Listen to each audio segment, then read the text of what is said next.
Una de las preguntas más habituales o que más me hacen cuando intento enseñar cómo crear contenido o cómo escribir un buen copy es la siguiente cuestión, ¿no? Y es siempre digo, si tú quieres crear un contenido que funcione, si tú quieres hacer algo que realmente merezca la pena, tienes que tener claro dos detalles. Lo primero es qué va antes y lo segundo es qué va después. Y en este episodio del podcast te quiero contar un poquito cómo funciona todo esto. Pero antes recuerda que puedes apuntarte ya a la lista de correo PressStart, donde cada día te envío un correo completamente gratis con un consejo de venta sobre las 6 de la mañana, en el que, bueno, pues intento ayudarte, empujarte, hacerte más fácil toda la parte de venta de tu negocio.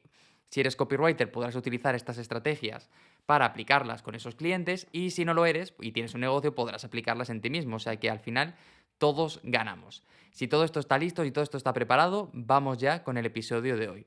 Y es que, como te decía, lo que quería hablar hoy contigo es que existe una pregunta, una idea que me hago siempre que tengo que escribir un texto para cualquier cliente. Lo que te voy a contar realmente es una tontería, pero es una de esas tonterías en las que no nos solemos parar y que cuando nos paramos nos damos cuenta de que tenemos una herramienta muy potente, una estrategia realmente disruptiva que podemos utilizar desde el primer momento para generar resultados. Y es hacernos la pregunta de, este texto que voy a escribir, ¿qué ha pasado antes y qué ha pasado después? Y esto que, como te decía, parece una auténtica chorrada, quiero contarte por qué es tan importante. Muchas veces el gran problema que tenemos con los textos que escribimos es el siguiente: no son coherentes en sí mismos. ¿Y qué quiere decir que los textos no sean coherentes en sí mismos? Pues una cosa muy sencilla, que es básica y llanamente que al no tener el control de todo el hilo narrativo de lo que se está haciendo, creamos unos textos que por A o por B pues no acaban mereciendo la pena. Por ejemplo, imagínate que te contratan únicamente un webinar, por ejemplo, o que te contratan únicamente una página de ventas, o que te contratan únicamente lo que quieras. Aquí estás completamente a tu disposición, ¿vale? Y que en ese momento, en esa perspectiva, hay una persona que básicamente te dice, vale, haz esto, pero tú no tienes el control de lo que se ha dicho antes y tampoco tienes el control de lo que pasa después de ese webinar. Es decir, no sabes con qué anuncios se ha llegado hasta allí, no sabes qué emails van a venir después.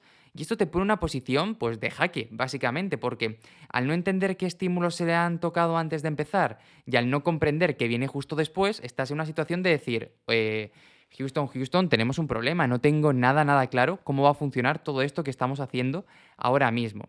Y es que esto es realmente clave, porque cuando tenemos un texto y queremos que venda, lo importante es controlar el mensaje en cada una de las etapas. Se trata de desde que el cliente te descubre hasta que te compra, saber qué le queremos contar en cada momento.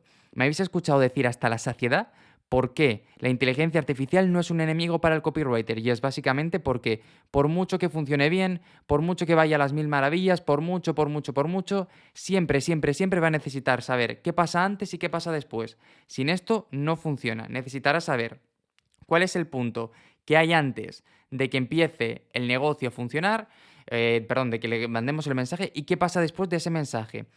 ¿Y qué pasa con la inteligencia artificial? Que habrá alguien que le tenga que introducir qué tiene que buscar cada uno de los textos, tenemos que tocar esta objeción o esta otra, lo que sea. Y segundo, llegará un momento en el que esa misma persona necesitará saber que el texto que ha proporcionado la herramienta de ella pues está orientada a lo que queremos conseguir, porque si esto está mal, apague y vámonos, estamos completamente perdidos, estamos completamente acabados.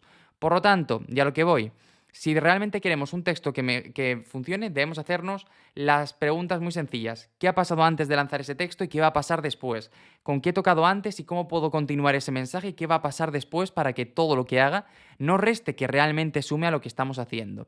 Y si somos capaces de hacer esto bien, si tenemos la capacidad de lanzar el mensaje adecuado, te aseguro que va a ser mucho más fácil que lleguen esos resultados. Así que nada, quería traerte esta pequeña reflexión, que es súper sencilla, pero que la pasamos de largo y que realmente es un punto clave que para mí es fundamental a la hora de hacer un buen trabajo. Así que hazte esta simple pregunta: ¿qué pasa antes y qué pasa después? Y a partir de ahí te aseguro que los textos funcionarán mucho mejor. Espero que te haya gustado este episodio del podcast y si, bueno, que me dejes en los comentarios cualquier duda, cualquier pregunta que tengas, que va a ser un gustazo responderte. Te animo a que te suscribas al podcast, a que lo compartas, a que lo lleves mucho más lejos y nada, que me tienes aquí a tu entera disposición para cualquier cuestión que tengas en mente, ¿vale? Nos vemos en el próximo episodio y seguimos dándole mucha caña a la escritura persuasiva. ¡Chao!